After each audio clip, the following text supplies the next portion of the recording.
this with you. I have to disclose it to you guys. Kasi, I just felt to share.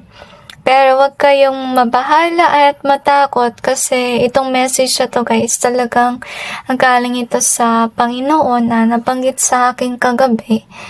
Kaya ginawa ko tong reading na to kasi sabi niya na kukunin niya yung mga taong mabubuti at matitira na lang ay mga taong masasama.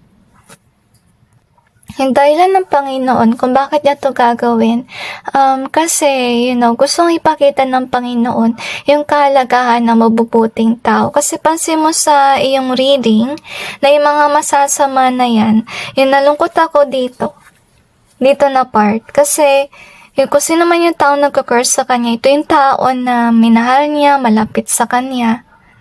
Yung tao na yan na nagka-curse, hindi niya nakita yung worth ng tao mabuti sa kanyang buhay. At ganun din yung ibang mga masasama sa mundo. Okay? So, para matauhan, yung mga tao na yan na hindi nila dapat ganituin yung mabubuti, kukunin ng Diyos yung mga tao mabubuti. So far, hindi yan nabanggit sa akin kung kailan.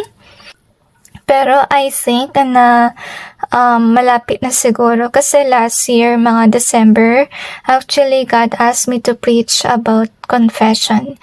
How important it is, okay? Tapos ngayong year, sinabi niya to sa akin.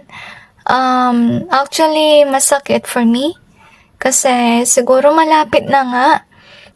So kaya on your end, you really have to, work on with yourself. Okay, baguhin niyo yung sarili niyo. Mag-confess kayo ng kasalanan ninyo at do what is good.